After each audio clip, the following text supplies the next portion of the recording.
क्या आप भी दादा परदादा के जमीन में हक पाना चाहते हैं, यानी अधिकार को वापस प्राप्त करना चाहते हैं? अगर आपके पूर्वज के द्वारा जमीन को बेच दिया गया, क्या वो जमीन को आप प्राप्त कर सकते हैं? क्या आपके हिस्सेदार के द्वारा अगर जमीन को बेच दिया गया, उस जमीन पर आप अधिकार का दावा कैसे करेंगे? आखिर ये कानून आपका मदद जो है कैसे करने वाला है? जमीन की रजिस्ट्री हो गई है, कागजात तैयार हो गया, जो व्यक्ति यहां पर खरीदार है वो दाखिल खारिज भी करवा लिया और दाखिल खारिज करवाकर उस जमीन पर जो है कब्जा भी कर लिया। तो कब्जा भी यहां पर क्या हुआ, कर लिया। लेकिन अब आप जो है ये सोच रहे हैं कि मुझे अधिकार मिले। कैसे आपको अधिकार मिलेगा, किस तरह से अधिकार मिलेगा, आखिर ये संपत्ति आप कैसे प्राप्त कर सकते हैं? आखिर यहां पर सेक्शन जो 34 है स्पेसिफिक रिलीफ एक्ट आपका मदद कैसे करेगा? क्या ये कानून है, इस बात को सबसे पहले जान लें। और क्या इससे संबंधित कोई ऐसा फैसला भी हुआ है, सुप्रीम कोर्ट का फैसला, यानी जिसको देखने के बाद आपको पूरा समझ में आ जाएगा कि आखिर ऐसा क्यों हुआ, क्या कारण था ऐसा होने का। अक्सर आप देखे होंगे कि जमीन जो है वो खास करके यानी दादा परदादा के समय से जो है वो जमीन प्राप्त होता है, जमीन का खतियान होता है। अब बेचने वाला जो है क्या हुआ कि दादा ने कुछ जमीन को बेच दिया, पिता ने कुछ जमीन को बेच दिया।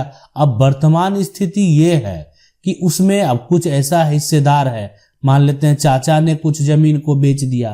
अब आप सोच रहे हैं कि उस जमीन में क्या हम अपना हक प्राप्त कर सकते हैं? तो इसमें देखें क्या नियम और कानून बनाए गए हैं, उसके लिए क्या कंडीशन है, ये जरूर जान लें। ये वीडियो आप कानून की 99 पर देख रहे हैं और कानून की 99 जो है, अगर आप यहां पर चाहते हैं कि आपके पास किसी प्रकार का कोई समस्या है तो आप कमेंट के माध्यम से पूछ सकते हैं, यानी वीडियो के कमेंट में जाएंगे, आपका जो भी समस्या है कमेंट कर सकते हैं।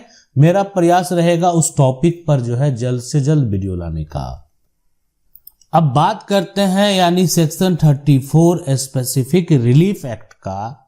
तो देखें ये जो है ना, किसी व्यक्ति को, कोई भी आदमी है, अब उसको यहां पर जो है अब वो कोर्ट जाता है, यहां पर न्यायालय जाएगा, तो न्यायालय में यानी कोई व्यक्ति को न्यायालय में जो है एक तरह से अपना अधिकार जो है, अधिकार का दावा, अपना यहां पर जो है अधिकार का दावा जो है दावा करना हो गया।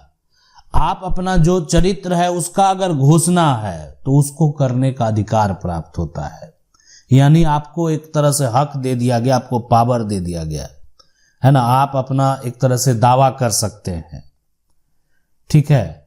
अब इसके अलावा मान लेते हैं इस प्रॉपर्टी को बेचने में जो भी लापरवाही बरता गया हो, आज मान लेते हैं आप अपना संपत्ति पर जो है हक का दावा करने जा रहे हैं, लेकिन अगर मान लेते हैं ये जो प्रॉपर्टी आप देख रहे हैं ना, ये जो है कम कीमत में बेचा गया, जबकि नहीं बिकना था इतना कम कीमत में। इस प्रॉपर्टी का कीमत कहीं ना कहीं जो है बहुत ज्यादा था, है ना, कम कीमत में बेचा गया, तो उसके लिए लोग दावा करते हैं कि आखिर इसको कम कीमत में क्यों बेचा गया, पहली बात। दूसरी बात, इसके अलावे अगर बात करें कि अधिक कीमत जो है ना, बहुत ज्यादा अधिक कीमत यहां पर दिखाया गया, उसके लिए भी लोग ऑब्जेक्शन लगाते हैं।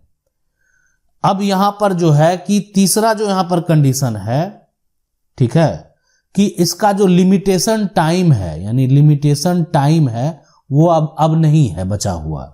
कहने का मतलब है कोई जमीन का मालिक है, अब वो आता है 20 साल बाद, ठीक है, अब इस रजिस्ट्री को कैंसिल कराने का दावा करता है, तो कहीं ना कहीं ये सही नहीं है। आप किसी जमीन की रजिस्ट्री 20 साल बाद कैसे करा देंगे? आप ही के तो पूर्वज बेचे हैं प्रॉपर्टी को, बेचने वाला कोई बाहरी तो है नहीं। ये जमीन की रजिस्ट्री जो है आपके दादा के द्वारा गया होगा, या आपका यहाँ पर जो है परदादा के द्वारा किया गया होगा, या आपका जो पिता है उनके द्वारा किया गया होगा, तो आप ही के पूर्वज हैं।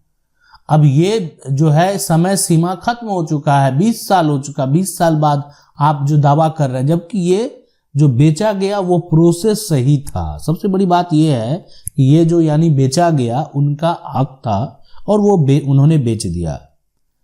और आपका दावा करने का हक है उत्तराधिकारी होने के नाते, तो आप दावा भी कर सकते हैं, लेकिन 20 साल जो हो गया है तो 20 साल जब समय बीत गया तब नहीं कर सकते हैं। तो कब कर, सबसे बड़ा चीज है यहाँ पर कि आखिर कब हम दावा कब कर सकते हैं। देखें, मान लेते हैं ज्यादा समय नहीं हुआ है, इसको बेचे हुए जो है ना 3 साल से अधिक समय से नहीं हुआ है, तब आप जो है केस कर सकते हैं। अब कौन बेचा, पिता बेचे होंगे, चाचा बेचे, जो भी बेचे होंगे। यहां पर अगर आपका ये संपत्ति पैतृक है, दादा परदादा से प्राप्त संपत्ति है, समय सीमा आपके पास है 3 साल के अंदर आपको क्या करना है, यहाँ पर केस फाइल करना है, हक प्राप्त करना है। यानी रजिस्ट्री को कैंसिल कराने के लिए आपको 3 साल के अंदर केस फाइल करना चाहिए। अब यहाँ पर एक बड़ा सवाल है, जो आपका कहना है वो ये कह रहे हैं कि मेरा समस्या इससे कुछ अलग है। तो आपका जो समस्या है उस समस्या को आप जाएंगे, यानी आप जो कानून की 99 का वीडियो देख रहे हैं उसके कमेंट बॉक्स में अपना समस्या लिख सकते हैं। मेरा प्रयास रहेगा कि उस कमेंट से रिलेटेड जल्द से जल्द जो है वीडियो बनाने का। अब यहाँ पर देखें कि इसके अलावे जो भी आपका समस्या और क्या हो सकता है। समस्या ये हो सकता है कि यहाँ पर रजिस्ट्री गलत तरीके से किया गया, रजिस्ट्री जो है वहाँ पर गलत तरीके से जो है किया गया, ऐसा भी होता है, किया गया। इसके अलावा यहाँ पर जो रजिस्ट्री है, ठीक है, वो करने वाला जो व्यक्ति है परिवार का लोग नहीं है। यानी रजिस्ट्री जो है, रजिस्ट्री आप ऐसा कह सकते हैं दादा परदादा ने नहीं किया, लेकिन रजिस्ट्री हो गया है, परदादा ने नहीं किया, किसी और को खड़ा करके जो है रजिस्ट्री करा दिया गया। तो ये सब मामला अगर ऐसा है ना, गलत तरीके से किया गया। अब ये कहेंगे फर्जी कागज है, तो ये सब समस्या के लिए ना, ये तो धोखेबाजी वाली बात हो गई।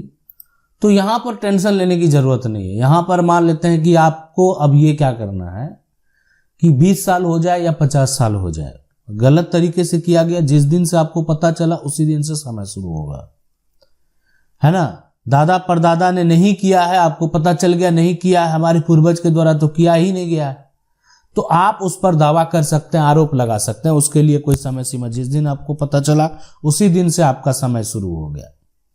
अब फर्जी कागजात है, कोई जालसाजी आपके साथ कर रहा है, कोई आपके साथ धोखाधड़ी कर रहा है, तो धोखाधड़ी करने वाला व्यक्ति, जालसाजी करने वाला व्यक्ति जो आपके साथ जालसाजी कर रहा है, जो आपके साथ धोखाधड़ी कर रहा है, तो जिस दिन से आपको पता चला कि ये मेरे साथ जो है ना धोखाधड़ी कर रहा है, ये मेरे साथ जो है ना जालसाजी कर रहा है, या मान लेते हैं वो कर लिया, कागजात तैयार कर लिया है, तो जिस दिन से आपको पता चला यहाँ, उसी दिन आप उस पर केस फाइल करेंगे, उसी दिन से समय जो है काउंट होगा।